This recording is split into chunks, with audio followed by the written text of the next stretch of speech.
I, once again, never really know what I'm gonna say, but I guess I could just stop saying that part and just start talking. I think today I wanted to talk about suicide a bit, um,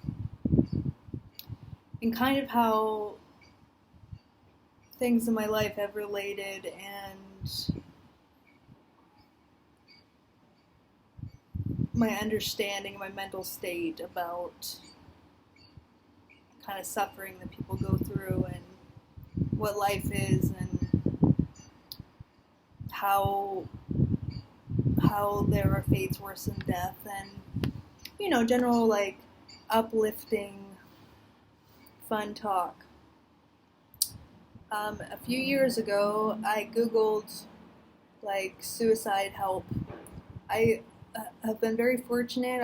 I've had bouts of depression in my life, but they've all been very circumstantial to bad jobs or not, feeling really bad about myself and those kind of things. I don't feel like it's anything that's just innately in my brain. It's always been circumstantial and something that I could fix.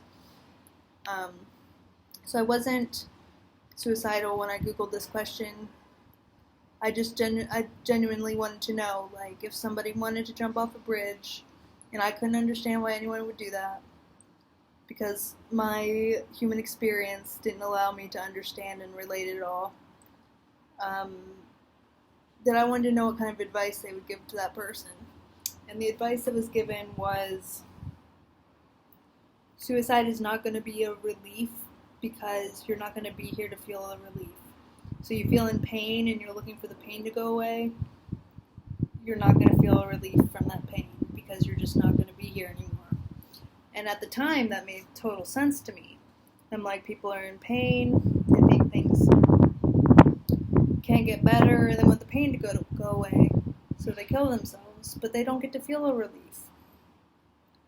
But now I understand it in such a different way, the pain that I experience and the suffering that I go through is, I'm 100% okay with closing my eyes and just not existing anymore. And I think we as humans have, we cannot comprehend the lack of consciousness. Just like how we can't think about ourselves before we were born and what it was like to not exist then, we can't comprehend the finality of death. And I think that's why there's people turn to religion, or people like me, I wanted to understand existence in a peaceful way. I think that's, I wasn't looking for reassurance that there's an afterlife, that I will continue to exist beyond my physical lifetime here on Earth. I think what I was looking for was a way to find peace with the unknown and the very possible fact that we're all just stardust and will cease to exist after our physical forms die, our carbon forms die. I was very interested when I was 18 in philosophy and reading about different arguments, if there is a God, if there is an afterlife, if there's a soul, all of those things. And I always knew that I wanted to explore Buddhism and Jainism and find enlightenment, and I didn't even know what that meant. But I always knew that that's what I wanted to find for myself, and I was always scared to look at it. And it wasn't until I turned 30 that I thought, okay, now you're ready. You're, mentally prepared to learn what you're going to learn and allow it to change your perception of life in the way that it will. So I guess the strange thing is, I did do some reading, and I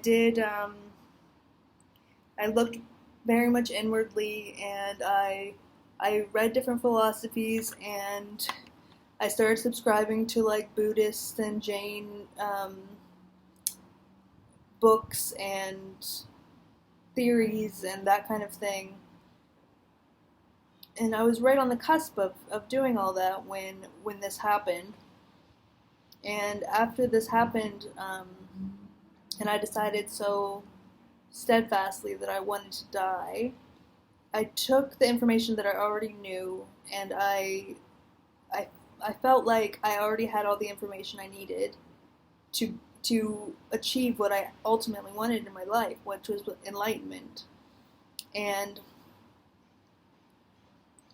for me, what enlightenment is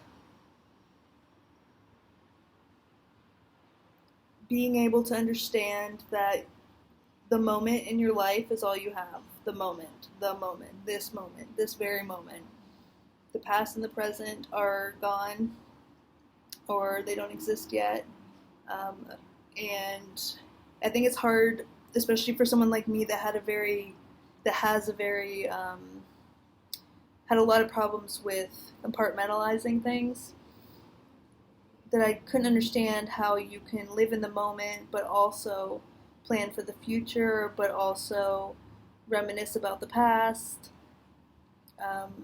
But it's really not like that. Like, I feel like I've learned to live in the moment, and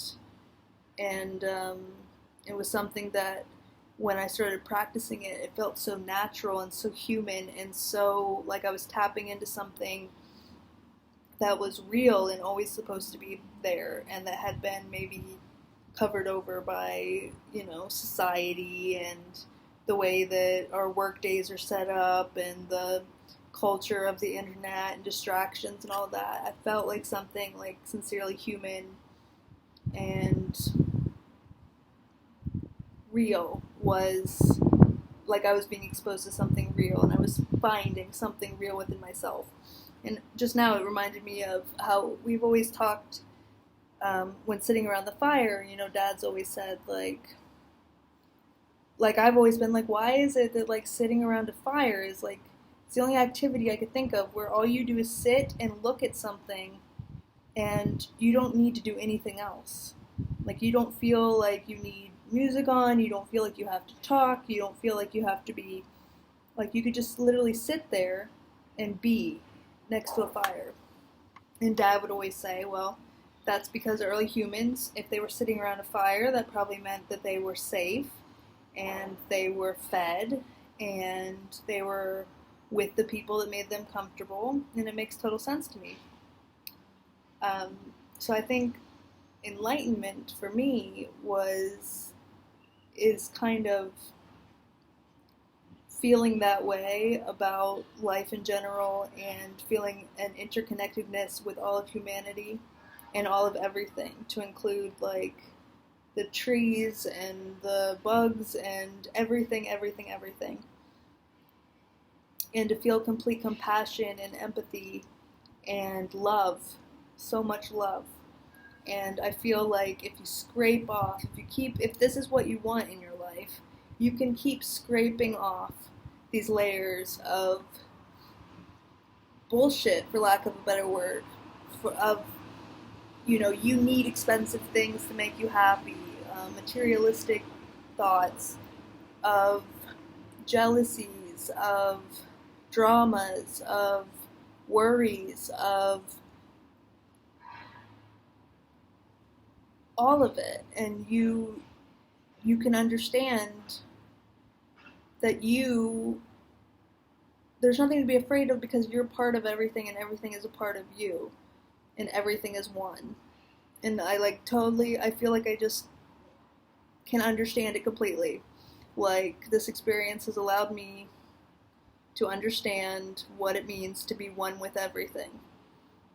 And I think the hardest part of this, coming to understand this, was feeling this intense love for all of humanity, feeling compassion towards all of humanity, feeling not feeling angry towards anyone or anything that shaped my path. And the last and hardest thing to do was to find love and compassion for myself and empathy and forgive myself and understand that human beings make mistakes and understand why I made a mistake and understand that, time is linear and this is just what happened. And I don't want to say it's not my fault still, because I understand logically that the choices I made led to this. But also, I feel compassion and empathy towards myself now that the mistake that I made, I didn't intend for what happened to happen. I had good intentions, and it honestly, like, when it happened, it was right. It was just the weirdest time in my life. Like, if it had been a couple of years ago, I don't think it would have happened. And if it had been a couple of years later, I don't think it would have happened, even considering the exact same choices, because my mental state wouldn't have been quite so confused and on the cusp of self-love and on the cusp of feeling at one with everything. But I wasn't quite there yet, and it wasn't until after the accident that I was able to fully understand what I was seeking and feel no need to refer to outside sources to teach me anything else, because I felt like I had it all within me already. And I feel like it's within us all already, and it's just covered by a lot of crap, like a lot of crap. The sorry, I keep saying the Power of Now talks a lot about the collective pain body. So, like, when women go through pain based on patriarchal abuse, that pain is collective of all women that have ever experienced that. And like any type of pain, like, you are experiencing it from a collective bigger pile of pain, as how it relates to anyone that's ever been in that situation, because everyone is one. Everything is one. Now, while I believe that everything is one, and that's brought me peace and understanding and acceptance towards my death, I do also know and believe that I am a person that has a brain that is self-aware, that there are things that my brain can't really comprehend, like not existing after this, or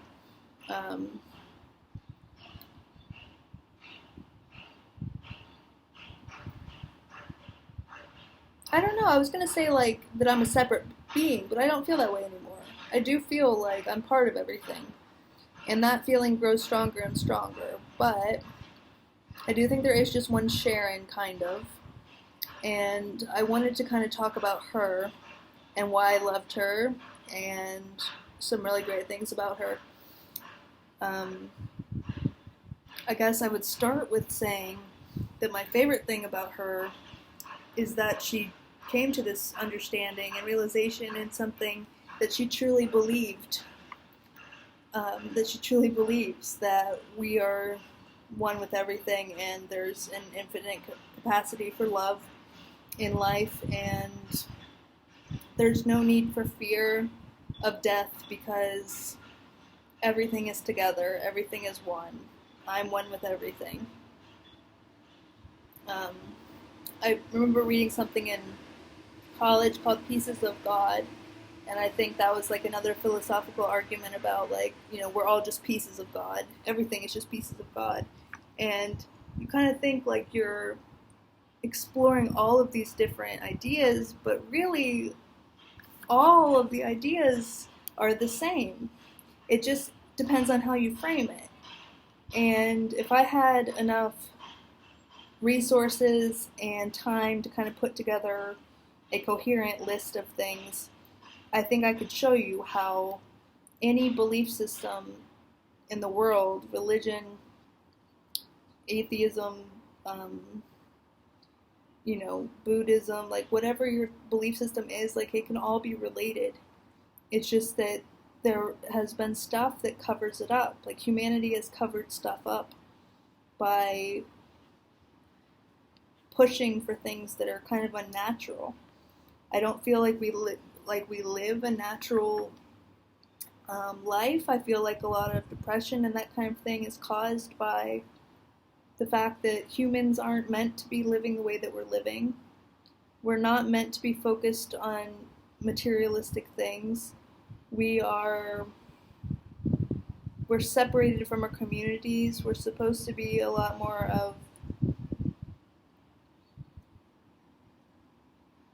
tribal. And our natural human things about humans, they are suppressed, they are tricked, they are manipulated. Like, look at food, I feel like if you are hunting and gathering for your food and you're in a tribe, you don't overeat because you have the mental, like, you understand the value of your food and what it means. And doesn't mean you don't enjoy food, but you consume it in a way that is you listening to your body. And I remember reading years ago that puberty in tribal societies is not an awkward, embarrassing, uncomfortable, bullying experience. Like, it's just another part of life. It doesn't have to be this, I'm not a kid, but I'm not yet an adult, and that's how it is in Western society. Obviously, don't get me wrong, there's a lot of great things about Western society, too, but I sort of feel like taking a snow scraper thing and just like scraping layers of grime off of the like kind of surface of humanity to get us back to what we're kind of innately meant to be and how we're innately meant to care for each other and how our sense of self shouldn't be based on societal expectations of beauty or just like the kind of values that we have nowadays is not, hey, how are you? You come out. I was just making a video. Did you do your oh, sorry. Did you do your country thing already? No. That's in Abu Dhabi. I'm not doing it tonight. Oh, okay. This is Robert. I thought it was Simon, so I didn't pay any attention. I'm making videos about my thoughts, so we will continue this later because Robert's here now. I'll leave it there. I was just showing up. I'm gonna just go and get some music ready for tomorrow. And then what are you gonna do? I don't know. Okay, but you'll come hang out with me soon. Okay. I just need like another 10 minutes. Okay. See you in a bit. Alright. Go on, Beasley, say hi to Robert.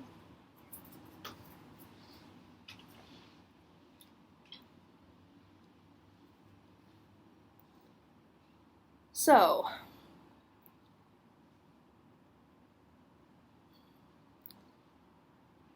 I guess I kind of picture existence as the way humans... Okay, you know how, like, a duck is just a duck. Like, a duck is a duck is a duck. A duck doesn't pretend to be not a duck. A duck doesn't look over the fence and wish it was a different duck. It just is a duck. And I feel like innately within us is innate humanity. And after all of human existence, there has been crap that people have thrown over humanity based on wars. I think a lot of it had to do with separating women and men. Like, men go off to war, women are back at home, so you don't have the balance of, like, the male and the female. And I think that really messed things up. And And then like women are suppressed, and they're half the population, so they're suppressed, and they're not educated, and they're not equal anymore. So then like the testosterone part of humanity kind of takes over, and it wants power, and it's greedy, and it doesn't understand like it needs the estrogen to calm it down and remind it of love and to balance. It's all about balance, you know? And so humanity became unbalanced. And because of that, there's crap all over humanity. And so, like, say for example, I'm going to use Mom as an example. I hope that's okay. Look at Mom as an example and her life and how she was treated as a kid, and Nan and how she was treated as a kid, and who knows, like, Granny, whatever, McLean, and how she was treated as a kid, and all of that. Like, I feel like all of that was just a smear of crap over humanity that kept rolling over. So things like your human brain like kind of gathers that these things are natural and normal, and slowly over time people's houses got bigger, people got more selfish, they got greedy, and now we're in this part of existence where we're separated, we're distracted. I feel like a lot of Louis C.K.'s things he says are incredibly deep and philosophical, about how he said something once about how he was driving home and he had like a really bad thought about like, you know, death or being alone or something. And so what he does is he goes on his phone and he sends a text message to like 15 people to distract him from that thought. Like, that's the world we live in now.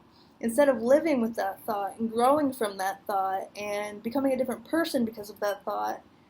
And to me, that would have been scraping away the shit, you know? So it's weird. Like, Simon says, like, I would have arrived at this point even if this accident didn't happen. But I feel like it makes so much sense to me. Oh, I didn't explain, like, the whole, why I was using Mom as an example. So yeah, so like all this crap keeps happening, right? And the imbalance of women and men, and, you know, what that causes, the ripple effect that causes. And then in one linear family, you have Granny McLean, and you have Nan, and you have the weirdos around her, and then you have Mom, and Mom lives a painful life, and she doesn't have, it's not just her pain, it's the pain that started from when things got messed up.